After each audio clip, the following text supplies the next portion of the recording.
रहे हैं विंध्या टाइम्स और मैं हूं आपके साथ अभिलाष।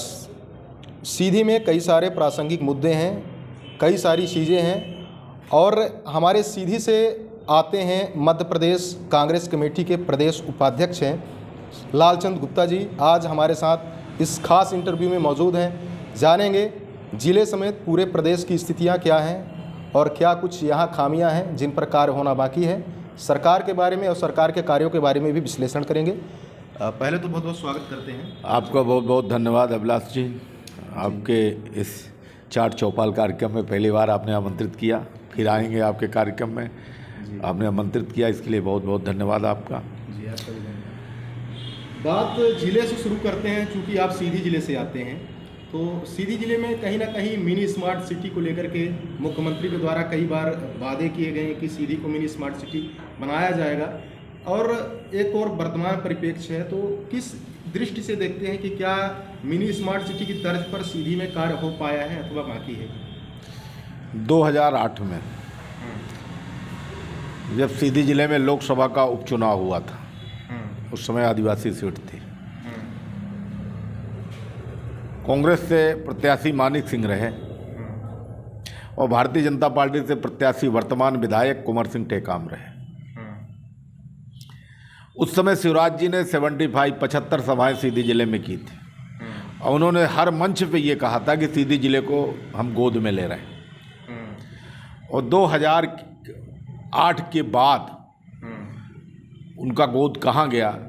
2008 के बाद आप सबको ध्यान होगा कि मध्य प्रदेश के मुख्यमंत्री शिवराज जी आते थे और पनमार हेलीपैड पे बाथरूम करके और फिर चले जाते थे सिंगरौली। मैं कह रहा था कि 2008 के बाद मिनी स्मार्ट सिटी की घोषणा कब हुई? जब विधानसभा चुनाव नज़दीक आ गए, तब उनको ध्यान आया कि मिनी स्मार्ट सिटी घोषित हो। मिनी स्मार्ट सिटी बने, ये धन्यवाद है। मैं इसके लिए धन्यवाद देता हूँ कि आपने कर दिया घोषणा। 25 करोड़ रुपए भी आ गए थे और मिनी स्मार्ट सिटी के अंतर्गत काम भी हो रहे हैं। गोपालदास नदी सूखा नाला से लेके और ये आपका जो सिविल लाइन वाली पुल पड़ती है, यहाँ तक किनारे किनारे सड़क बन रही है। सड़क की गुणवत्ता क्या है, मिनी स्मार्ट सिटी का रेट क्या है और कितना भ्रष्टाचार है, ये महत्वपूर्ण है, इसको देखना चाहिए। दूसरी बात, मेरा कहना है कि मिनी स्मार्ट सिटी के अंतर्गत फतेह सिंह मार्ग से और थनावा टोला ये रोड बनी है। थनावा टोला तक बनी, मतलब सर्वोदय चौराहा तक पहले था और वो वहीं तनावा टोला में आके वार्ड नंबर 19 में रुक गई। 25 फुट की सड़क बनना था 7 मीटर की और आज वो 12-15 फुट की। उसकी गुणवत्ता आप देख लीजिए, जैसे पंचायत की रोड है। कभी आपको जाने का मौका लिए तो फतेह सिंह मार्ग से और बिल्कुल सड़क देखते जाइएगा। अभी ज़्यादा दिन की सड़क नहीं हुई, 1 साल से की सड़क हुई। आप उसकी कंडीशन जाके देख लीजिएगा। बस स्टैंड में काम चल रहा है, वहाँ का छज्जा गिर जाता है, मीडिया ने भी दिखाया। मिनी स्मार्ट सिटी के अंतर्गत ही बस स्टैंड का काम हो रहा है। कितना अच्छा हो रहा है, इसकी गुणवत्ता तो देखनी चाहिए। आपका मानना है कि कार्य तो किया जा रहा है, लेकिन जिस स्तर पर कार्य होना चाहिए वो गुणवत्तापूर्ण कार्य नहीं हो रहा है, कहीं ना कहीं उसमें अनियमितता है। गुणवत्तापूर्ण नहीं हो रहा है और सिर्फ कार्य भी हो रहे हैं तो घोषणा है। देखिए, जनहित से कुछ जुड़े मुद्दों को मैं आपसे शेयर करूंगा। अभी एक दिन मैं पेपर में पढ़ रहा था कि प्राथमिक सामुदायिक स्वास्थ्य केंद्र खाम घटिया 30 बेड का किया गया। आप 300 बेड का कर दो, डॉक्टर आपके पास कितने हैं? जो पेशेंट आएगा वो बिल्डिंग को सलाम करके चला जाएगा, उसका मर्ज ठीक हो जाएगा, देखेगा डॉक्टर। आज मध्य प्रदेश में क्या स्थिति है, सारे मध्य प्रदेश के, उसके सीधी जिले में भी बात करता हूँ। आप सीधी हॉस्पिटल में चले जाइए, आज ओटी कितने दिन से बंद है। इनको कितना समय चाहिए डॉक्टर को लाने के लिए? क्या 16 और 17 साल समय कम है? 16 और 17 साल से यहाँ के स्थानीय विधायक भारतीय जनता पार्टी का, सांसद भारतीय जनता पार्टी का, सरकार भारतीय जनता पार्टी की, अभी तक ये जिला हेडक्वार्टर का हॉस्पिटल है, इसकी ओटी नहीं शुरू हो पाई। इससे बड़ा दुर्भाग्य क्या होगा? कोई अगर सर्जरी का मामला आता है तो लोग दूसरी तरफ जबलपुर और नागपुर का मुंह देखते हैं, रीवा का मुंह देखते हैं। यहाँ अभी भी ओटी की सुविधा नहीं है। कितने डॉक्टर की पोस्ट है, उतने डॉक्टर की पोस्ट क्यों नहीं भरी गई? पहले तो ये महत्वपूर्ण है कि जिला हेडक्वार्टर पे सबकी निगाहें रहती। ये करो, आप 30 बेड का कर दिए। आप जाइए सीधी जिले में घूमिए, आप मीडिया का काम देखते हैं, आप जाके देखिए प्राथमिक स्वास्थ्य केंद्रों की हालत क्या है। एक कंपाउंडर भी वहाँ मिलता है कि मिल जाए, भाग्य की बात। ये चल रहा है, घोषणा चल रही है, घोषणा से कुछ नहीं होगा। आप 2017 में ये सड़क पूरी हो जानी थी, नेशनल हाईवे 4 लेन सीधी सिंगरौली। आज किस कंडीशन में है? आज गोपद में आप देख लीजिए, आए दिन बड़ी दुर्घटनाएं हो गई हैं और आने वाले समय में दुर्घटनाएं होंगी। पुल नहीं बन रही है, पड़ी है। सोन नदी अमिलिया को जो मिलाती है उसका भी पुल देख लीजिए, कछुए की चाल से चल रहा है, उसमें भी बड़ी घटनाएं 2 हो चुकी। तो सरकार घटनाओं का इंतजार करती है। जैसे आप यहाँ देखिए, बेरोजगारी कितनी बड़ी है कि यहाँ के लड़के भी एक बस में, जो 32 और 34 सीटर बस है, लोगों की कितनी बड़ी बेरोजगारी समस्या है। और वो बेचारे जा रहे थे परीक्षा देने सतना, नहर में गाड़ी गिरी, 56 लोगों की मृत्यु हुई, कहीं ना कहीं 56 लोगों की मृत्यु हुई। और दोषी कौन है? दोषी कौन है?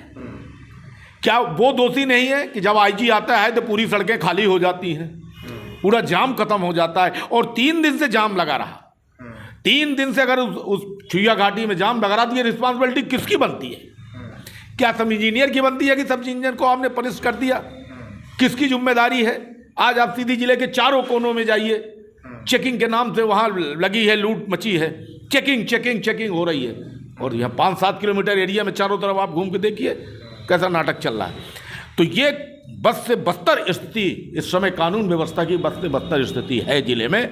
और विकास के नाम पे यहाँ कुछ नहीं। मैं तो एक बात आपको बताऊंगा, आज ही कह दे रहा हूँ, कहना नहीं चाहिए, जिस दिन रिश्ते होता उस दिन मैं कहता थी, ये बात ज़्यादा अच्छी थी।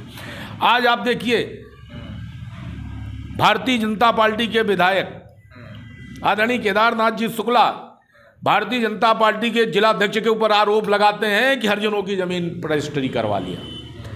और भारतीय जनता पार्टी के जिलाध्यक्ष विधायक के ऊपर आरोप लगाते हैं कि हड़बड़ों की आदिवासियों की जमीनों ने पट्टा करा दिया। अगर वास्तव में एक हरिजन और एक आदिवासी, हरिजन मतलब अनुसूचित जनजाति, अनुसूचित जाति और जनजाति के व्यक्ति को अगर आप न्याय दिलाना चाहते हो तो फिर उस लड़ाई को लड़ो और निष्पक्ष जांच होनी चाहिए। जो दोषी है उसको सजा मिलनी चाहिए। मैं नहीं कह रहा हूं, ये भारतीय जनता पार्टी के विधायक और भारतीय जनता पार्टी के जिलाध्यक्ष एक दूसरे के ऊपर आरोप लग रहे हैं। कांग्रेस कहती तो आरोप होता, लेकिन ये कह कौन रहा है? जो लूट मची है, जब बारी ही खेत खाएगा तो खेत की रक्षा कौन करेगा? निश्चित रूप से आपने कहीं ना कहीं भाजपा में एकता की बात कही कि भाजपा में एकता का अभाव है, विधायक जी में, जिलाध्यक्ष जी में आरोप प्रत्यारोप तमाम प्रकार की बातें हैं। लेकिन कहीं ना कहीं कांग्रेस में भी, सीधी कांग्रेस में भी कहीं ना कहीं ये एकता को लेकर के बात आती है कि संगठनात्मक रूप से कहीं ना कहीं एकता का अभाव है। ये तमाम बातें कहीं ना कहीं तभी जुबान से होती रहती हैं। इसके बारे में क्या कहें? मैंने एकता की बात यहाँ नहीं आई, मैंने आरोप की बात की है। अगर वास्तव में अनुसूचित जनजाति और जनजाति के व्यक्ति को, जिसका हम नारा ढिंडोरा पीटते हैं, हम उसकी बात कर रहे हैं, एकता की बात नहीं कर रहे हैं। संगठन में उनके क्या चल रहा है, हमारे क्या चल रहा है, इसकी बात मैं नहीं कर रहा हूं। एकता इसमें नहीं है। अगर वास्तव में ये लोग न्याय दिलाना चाहते हैं, उसका हक दिलाना चाहते हैं, तो निष्पक्ष जांच होने दें, निष्पक्ष जांच हो और दोषी व्यक्ति को सजा मिले, चाहे ये हो चाहे वो हो। ये मेरा कहना है। ये नहीं कहना है कि उनमें एकता हो या ना हो, ये मैं नहीं कह रहा हूँ। अगर वास्तव में आप न्याय दिलाना चाहते हो, न्याय की लड़ाई लड़ रहे हो कि मिले, तो ये दोनों लोगों को ये तय करना चाहिए कि उसको न्याय मिले। अंतिम तक इसकी लड़ाई दोनों लोगों को लड़ना चाहिए। अच्छा, हाल ही में मैंने एक इंटरव्यू किया था विधायक प्रतिनिधि का, तो उन्होंने कहा तो कि हम तो पूरी तरीके से तैयार हैं, एसडीएम जांच करें और जो भी दोषी हो तो उसकी सजा दें। वही तो मैं कह रहा हूँ कि अंतिम तक ये लड़ाई पहुँचनी चाहिए। लेकिन होगा क्या आप भी जानते हो, होगा क्या आप भी जानते हो, ये तो आप जानते हो। एक अगर ड्रग्स का मामला आता है तो ड्रग्स का मामला अगर 5 ग्राम पकड़ा जाता है, शाहरुख खान के लड़के के साथ तो राष्ट्रीय न्यूज बनती है। लेकिन 23,000 करोड़ की दुनिया की सबसे बड़ी जब्ती होती है, दुनिया की सबसे बड़ी जब्ती है जो गुजरात के बंदरगाह में, और वो अडानी जी के बंदरगाह में, उसकी चर्चा भी नहीं होती है, उसकी राष्ट्रीय न्यूज नहीं बनती। कहाँ से आया, किसका? 23,000 करोड़ का, दुनिया की सबसे बड़ी जब्ती, भारत की नहीं दुनिया की सबसे बड़ी जब्ती। ये है, ये चल रहा है। महंगाई कहीं ना कहीं एक मुद्दा रहा है, लेकिन कहीं ना कहीं भाजपा का और सरकार का ये कहना है कि कोरोना आया, कोरोना में काफ़ी चीज़ें इधर उधर बिखर गई और वापस से उससे रिकवर होते होते बहुत सारा जो आर्थिक व्यय था तो वो कोरोना से निपटने में व्यय हो गया, चाहे बात पैकेटों की हो, वैक्सीनेशन की हो। तो उनका कहना है कि इस कारण से कहीं ना कहीं पूरे विश्व की अर्थव्यवस्था टूटी है और भारत की भी अर्थव्यवस्था इस कारण से खराब हुई है। तो आप इसको किस नज़रिए से देखते हैं? देखिए, ये कहना तो बड़े सरल बात है। कि कोरोना की वजह से हमारी कमर टूट गई। कोरोना में जितना लोगों ने, इस देश के लोगों ने अनुदान किया, लोगों ने दिया भी, वो भी सामने आना चाहिए कि कितना पैसा कोरोना में मिला, कितना लोगों ने अनुदान दिया। इस संकट से, इस संकट के लड़ने, संकट की घड़ी में लोगों ने साथ दिया, हिंदुस्तान के लोगों ने, तो वो भी सामने आना चाहिए कितना दिया। दूसरी बात, कोरोना अभी 3 साल से आया, आपकी केंद्र में सरकार 7 साल से है, मध्य प्रदेश में आपकी 15-17 साल से सरकार है, कोरोना आज आया है। आज सिलेंडर का रेट क्या है, आज सरसों का तेल क्या रेट है। सरसों का तेल पहले जब लोग सब्जी बनाते थे और कढ़ाई में डालते थे, छौंका लगाते, तब उसकी झाग आती थी तो आंसी चलता था। और आज लोग जब बाजार में जाते हैं और सरसों तेल का रेट पूछते हैं क्या रेट है, 200 रुपये किलो, तब आंसू आ जाते हैं। इतना अंतर है। सिलेंडर 400, आज 1000 रुपये। तो ये महंगाई कोरोना का आड़ लेके आप खेल खेलते रहो। मैंने आपसे कहा कि जब बारी खेत खाए तो खेत की रक्षा कौन करे। अभी नया एक सर्कुलर आया प्रदेश के मुख्यमंत्री का कि बारात में 250, आपने भी देखा होगा, शव यात्रा में 50 लोग, ठीक। लेकिन कल अगर झूठी घटना के बारे में इनको धरना देना हो तो मध्य प्रदेश के भारतीय जनता पार्टी के अध्यक्ष कितने लोगों को लेकर भोपाल में धरना देते हैं। क्या कोरोना का नियम उनके लिए नहीं है? सीधी जिले में अगर धरना होता तो क्या कोरोना का नियम इनके लिए नहीं है? क्या ये कोरोना का? तो सरकार में बैठे लोग, मैंने कहा ना कि बारी जब खेत खाए तो खेत की रक्षा कौन करे। जो कायदा कानून बनाने वाले वो कानून की धज्जियां उड़ा रहे हैं, वो कोरोना। आप अभी देखिए पंजाब का मामला, मतलब झूठी वाहवाही लेना। पंजाब का मामला आया, पंजाब के मामले में वीडियो है। अगर प्रधानमंत्री देश के कहीं जाते हैं तो उसकी जिम्मेदारी केंद्रीय गृह मंत्रालय की है। एसपीजी पूरी सुरक्षा व्यवस्था अपने हाथ में लेती है, पूरी 15 दिन पहले पहुंचती है, पूरी सुरक्षा व्यवस्था अपने हाथ में लेती है। और प्रधानमंत्री जी कांग्रेस के मुख्यमंत्री जी को थैंक्स कर रहे हैं कि जिंदा लौट आया। अरे हमला कहाँ हुआ कि जिंदा बैठा हो? एक भी वीडियो आप दिखाइए, हमला कहाँ हुआ कि हम जिंदा लौट आए? ये बात कहाँ से आई? और फिर इसको लेके धरना दें कि चूक हुई। अरे चूक हुई भैया, पूरी जांच हो जाए, जांच होने के बाद दूध का दूध, पानी का पानी हो जाएगा। लेकिन झूठी, अभी आप देखिए कि अभी पंचायत चुनाव हो रहे थे, पंचायत चुनावों में इन्होंने बिजली का बिल, जिसके पैसा नहीं था बेचारा, घर की, अगर बघेलखंडी में कहे तो घर की लोटी टटिया बेच के वो बेचारा बिजली की बिल चुकाई कि वह लड़ा, वार्ड मेंबरी लड़ा, वो सरपंची लड़ा। आया कि नहीं आपके सामने? सब लोगों ने पैसा जमा किया। जब सुप्रीम कोर्ट ने आदेश कर दिया तब आप कह रहे हो चुनाव आयोग मध्य प्रदेश कह रहा है चुनाव होंगे, परिणाम बाद में हम घोषित करेंगे। फिर बाद में क्या हुआ? टाटा फिक्स हो गया। तो आज आपने इतना अरबों रुपए मध्य प्रदेश से बिजली का बिल इकट्ठा कर लिया, 19 के चक्कर में लोगों ने दे दिया। आप देखिए कितनी बड़ी विसंगति है। दुर्भाग्य है कि आप जिला पंचायत अध्यक्ष पद का आरक्षण नया करवा रहे हो, लेकिन वार्ड मेंबर, सरपंच, जनपद सदस्य, जिला पंचायत सदस्य का आप 2014 का ले रहे हो, 19 का क्यों नहीं? और अगर अध्यक्ष का आप आरक्षण करवा रहे हो तो इसका भी आरक्षण नया क्यों नहीं? इस पे कांग्रेस कहाँ गई? Supreme court. और ये धरना प्रदर्शन कर रहे हैं कि पिछड़ा वर्ग का आरक्षण समाप्त करा दी कांग्रेस। कितना बड़ा दुर्भाग्य है। सत्ताधारी दल झूठा अफवाह फैला के पीठ थपथपाए। ये पढ़े लिखे जनता समझती है कि कांग्रेस गई किस लिए थी सुप्रीम कोर्ट। और अगर आरक्षण खत्म हुआ तो सरकारी वकील आपके होते हैं, वो कहाँ थे? इस बात को खड़े होकर उन्होंने चुनौती क्यों नहीं दी? निश्चित रूप से पंचायत चुनाव का मुद्दा लगातार प्रासंगिक है, तमाम प्रकार की बातें हैं, लेकिन आप भी विपक्ष की भूमिका अदा करते हैं और लोकतंत्र में कहीं ना कहीं विपक्ष की भूमिका बहुत महत्वपूर्ण हो जाती है। और यदि सरकार कहीं ना कहीं यदि अपने दायित्वों का निर्वहन ना कर पाए तो विपक्ष की पूरी भूमिका होती है कि उस सरकार को याद दिलवाएं कि आखिर उनका क्या दायित्व है, क्या उनका जनता के प्रति कर्तव्य है। तो आप अपने कांग्रेस को किस हद तक सफल मानते हैं कि क्या वो, यदि सरकार विफल है तो क्या कांग्रेस उनको एहसास दिला पा रही है और कांग्रेस विपक्ष के तौर पर कितने हद तक अच्छा कार्य कर पा रही है? देखिए क्या है, हम विरोधी दल में हैं, अब विरोधी दल में अपनी बात कहते हैं। कई कानून ऐसे केंद्र में आए कि बिना विरोधी दल के ही पारित कर लिया, बहुमत उनके हाथ। इस प्रजातंत्र में इतनी बहुमत, इतनी संपत्ति लोग ना दे दे किसी को कि पागल हो जाए। इतना जो बहुमत उनको मिल गया तो सब हाथ उठवा के वो पारित कर लेते हैं। हमारा काम है विपक्ष का बोलना, विरोध करना। हमारे विरोध को कैसे लिया जाता है? कितनी गंभीरता से आप लेते हो। तो ये समस्या यहाँ है कि हम तो अपनी बात कहते हैं, मीडिया में कहते हैं, मीडिया कितना हमारी बात को दिखाती है कि हम किसका विरोध कर रहे हैं। विपक्ष अपनी भूमिका निभा रहा है, जितनी जितनी उसकी है हैसियत उतनी भूमिका निभा रहा है, मानना ना मानना उनके हाथ है। हम तो विरोध कर रहे हैं, लगातार विषयों का विरोध कर रहे हैं। आप किसान कानून आए और किसान कानून का सबसे पहले राजीव गांधी ने किया कि ये कानून वापस लेना पड़ेगा सरकार को, आज नहीं तो कल। 1 साल किसान बैठा रहा और बाद में सरकार घुटने के बल पहले क्या क्या कहा गया, ये खालिस्तानी है, ये कम्युनिस्ट वाले हैं, ये कांग्रेस का आंदोलन है, किसान का आंदोलन नहीं है, ये भी सारी बातें आपने सुना होगा। लेकिन 1 साल बाद जब आप कानून वापस ले रहे हो तब ये कह रहे हो कि मान लिए कि किसान थे, लेकिन उस समय जब कह रहे थे तो इससे फायदा क्या हुआ जब 500 से 700 किसान वहां बेचारे शहीद हो गए, तब ये कानून आपने वापस। किसान आंदोलन का वापस होना कहीं ना कहीं आप कांग्रेस की सफलता मानते हैं? बिल्कुल। हमारे नेता राहुल गांधी जी ने पहले ही कह दिया था कि ये कानून वापस होके रहेगा, नहीं हुआ तो हम संघर्ष किसानों के साथ करते रहेंगे। और लगातार अपनी भूमिका में है कांग्रेस। आज कांग्रेस ये दिखा दिया किसानों ने कि हम अडिग हैं, चाहे और भी कुर्बानियां देना पड़े हम तैयार हैं, लेकिन इस कानून को हम नहीं मानेंगे। लेकिन अभी अमली जामा नहीं पहना रही है सरकार। और फिर आप देखिए कोरोना काल है, सारी सभाएं आप कर रहे हो, डिस्टर्ब कर रहे हो, कोरोना है कोरोना है कोरोना है। देश के प्रधानमंत्री जिम्मेदार पद में बैठे हैं, किस लिए जा रहे थे फिरोजपुर? सभा करने के लिए जा रहे थे ना। क्यों भैया कोरोना? क्या कोरोना नहीं है क्या?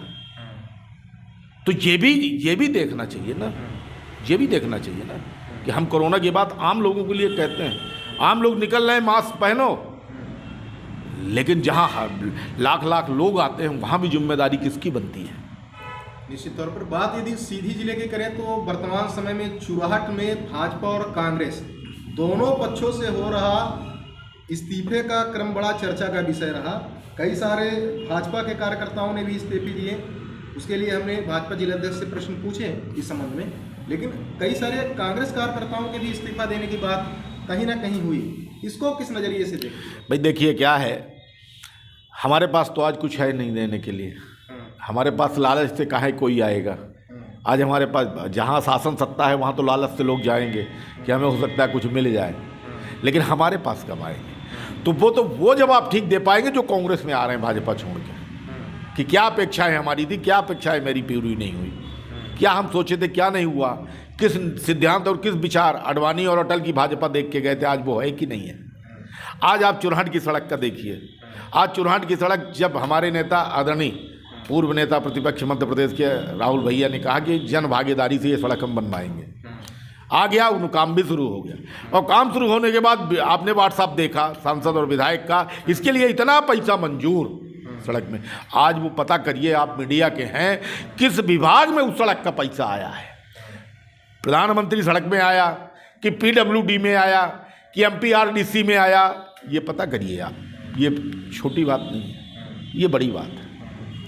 2019 में रेल की बात होती है, यहीं स्टेडियम कांग्रेस के ये कॉलेज के स्टेडियम में रेल मंत्री आए थे, और रेल मंत्री आए थे, उन्होंने कहा था कि कब ये पूरा हो जाएगा। उस समय बात आई थी 2020 में, उन्होंने कहा 6 महीने पहले पूरा करके दे दो 2019 में। तो जब बात आई, आज हम कहाँ खड़े हैं? 2022 में तालियां खूब बजी थी, हम भी उस समय भाजपा में थे, खूब तालियां बजी थी। आज हम 22 में खड़े हैं, क्या स्थिति है? रेल की बात होती है। अगर विकास आप पूछेंगे, हम तो लोगों को कहते हैं कि भाई इनके निधि जो मिलती है, आप कभी प्रश्न करिए कि जो आपकी निधि मिलती है उससे एक भी ऐसा काम बता दे विधायक सांसद दिखाने लायक कि ये काम हमने इस क्षेत्र में किया है। एक दो और क्वेश्चन है, जल्दी जल्दी करते हैं। महिला सुरक्षा कहीं ना कहीं मुद्दा है, उसको किस नजरिए से देखें? उस समय से सरकार बिल्कुल बुरी तरह से फैल है। देखिए ये महिला सुरक्षा, हमने कहा, बड़े साफ शब्दों में कहा, कुलदीप सेंगर उदाहरण है, चिन्मयानंद स्वामी उदाहरण है, आप देख लीजिए। मैंने कहा ना कि बारी खेत खाएगा, खेत की रक्षा कौन करेगा? देश के पूर्व गृह राज्य मंत्री चिन्मयानंद स्वामी, आप देखा वीडियो उसका जारी हुआ। कुलदीप सेंगर का 9 महीने तक उस बेटी की FIR नहीं लिखी गई और उसको मारने का प्रयास किया, और जब सुप्रीम कोर्ट ने अपने संज्ञान में मामला लिया तब उसको बेचारी को न्याय मिला। तो ये है भाजपा का चरित्र। 2023 का चुनाव अब निकट आ रहा है। लगातार भाजपा दावा कर रही है कि उसका जो जनता के बीच उसकी लोकप्रियता है वो अब बढ़ रही है पहले की अपेक्षा, और कांग्रेस दावा कर रही है कि कहीं ना कहीं अब भाजपा के खिलाफ माहौल बन रहा है और कांग्रेस का क्रेज युवाओं के बीच आ रहा है। तो 2023 के लिए सीधी की यदि बात करें और विशेषकर यदि चुराहट की बात करें तो क्या लगता है कि माहौल किस दिशा में जा रहा है? आने वाले 2023 के चुनाव में विधानसभा में आपको मैं कह सकता हूं कि सीधी जिले की चारों सीट में भारतीय जनता पार्टी के पास जो है उसमें कांग्रेस का कब्जा होगा चारों सीट में। और चुनाहट में तो आप समय बताएगा कि जिले की चारों सीट में सबसे ज़्यादा वोटों से हम चुनाहट जीतेंगे, इसलिए कि जनता अब एहसास कर रही है, गलतियां को एहसास कर रही है कि हमसे गलती हुई। ये हम जनता की बात बता रहा हूँ, राजनीतिक दल से आप अलग हट के सोचिए, ये आम जनता कर रही कि हमसे गलती हुई। और आज चुराहट की सड़क आप देख लीजिए, उदाहरण है। आप एक सड़क और बता रहे हैं, इनसे पूछिए 15 साल 17 साल इनको सत्ता में आया हुआ, लेकिन 15 साल 17 साल से वो सड़क सफ़र कर रही है खाम घटिया से लेके और पथरौला तक। ये किस मद में है आज तक वो नहीं बन पाई? आप जाके कभी देखिए, इसको जवाब दें। ये ठीक है, 15-17 साल से सरकार कहीं ना कहीं पूर्व में आप भी भाजपा में रहे और अच्छे पदों पर रहे, और फिर कहीं ना कुछ असंतोष की स्थिति बनी होगी। आप कांग्रेस में आए, वर्तमान में कांग्रेस में भी आप बहुत बड़े पद में हैं, प्रदेश उपाध्यक्ष के पद में हैं। तो क्या ऐसी असंतोष की स्थिति बनी कि आप उस विचारधारा से बिल्कुल हट के फिर कांग्रेस में शामिल हुए? इस मामले में मेरा ये कहना है, मैं इतना ही कहूँगा इस मामले में, राजनीति जो भी व्यक्ति करता है सम्मान और स्वाभिमान सर्वोपरि है। जब सम्मान में ठेस लगे तो चाहे रबड़ी खाने को मिले लात मार के आ जाना चाहिए, या भुट्टे की रोटी ज़्यादा ठीक है रबड़ी से अच्छा, सम्मान के साथ मिले। हमने राजनीति की है और उस समय भारतीय जनता पार्टी में राजनीति की है। जो लोग आज दिख रहे हैं वो कल पता नहीं था। जब यहाँ झंडा गाड़ने वाला नहीं था तब मैं भारतीय जनता पार्टी की राजनीति में, मैं पहली बार जिला अध्यक्ष बना था 2000 में। 93 में हम युवा मोर्चे का अध्यक्ष बना था जब शिवराज जी और नरेंद्र सिंह तोमर की जोड़ी थी। तब मैं युवा मोर्चे का अध्यक्ष बना था और 5 साल अध्यक्ष रहा। इसके बाद जनरल सेक्रेटरी जिला और फिर इसके बाद 2000 में जिलाध्यक्ष। तो उस समय हम विरोधी दल में थे, सत्ता में नहीं थे। सत्ता में कांग्रेस थी और भारतीय जनता पार्टी की गांव-गांव तक लड़ाई हमने लड़ी है, झंडे की चिंता नहीं। आज जो भारतीय जनता पार्टी का स्वरूप बना है, आज अगर ये मकान खड़ा है सुंदर इसलिए दिख रहा है कि ये पिलर पे खड़ा है, उस पिलर को भी देखना चाहिए। और पिलर जो दल पिलर भूल जाएगा, जो दल उन कार्यकर्ताओं के बलिदान और कुर्बानी भूल जाएगा, वो दल बहुत दिनों तक। कहीं ना कहीं आपका कहना है कि भाजपा जो है तो बूथ स्तर के कार्यकर्ताओं पर ध्यान नहीं देती है। आज वो भारतीय जनता पार्टी नहीं है जो भारतीय जनता पार्टी अटल बिहारी वाजपेयी और माननीय अडवाणी जी के नेतृत्व में थी। वो भारतीय जनता पार्टी का स्वरूप आज नहीं है, इसलिए मन में पीड़ा होती है। एक सीट के लिए अटल जी ने ये लोकसभा में कहा था कि जब वो असम वाले थे मुख्य में, मणिपुर अरुणाचल तरफ के थे, उन्होंने अटल जी ने कहा था, लोकसभा अध्यक्ष ने कहा कि भाई ये एक व्यक्ति 2 सदन का सदस्य नहीं रह सकता, इसको वोट कहिए तो रोक दिया है। उन्होंने कहा नहीं, उसको उनकी आत्मा में छोड़ दो, ऐसा मत करो, उनकी आत्मा में छोड़ दो। एक वोट से अटल जी की सरकार गिर गई थी। नैतिकता के आधार पर वो इस्तीफा देके चले गए थे कि मैं जा रहा हूँ, यहाँ धनबल के सामने मैं झुक रहा हूँ और मैं इस्तीफा दे रहा हूँ, जनता की अदालत में फिर जाऊँगा। वो भारतीय जनता पार्टी थी। आज मध्य प्रदेश में वो भारतीय जनता पार्टी नहीं है कि खरीद फरोख्त करके सरकार गिरा दे और सरकार बना ले। और जो कल का कार्यकर्ता था, जो गाली एक दूसरे को भाजपा और कांग्रेस को दे रहे थे, आज वही कार्यकर्ता उस क्षेत्र में कांग्रेस की जिंदाबाद बोल रहा है। आज वही विधायक चुन के मंत्री बने। तो ये हमारे साथ थे कांग्रेस पार्टी मध्य प्रदेश के उपाध्यक्ष लालचंद गुप्ता जी, जिन्होंने विभिन्न विषयों, महिला सुरक्षा से लेकर के महंगाई, बेरोजगारी और कहीं ना कहीं भ्रष्टाचार पर भी खुलकर बात की है। तमाम प्रकार की बातें हुई हैं।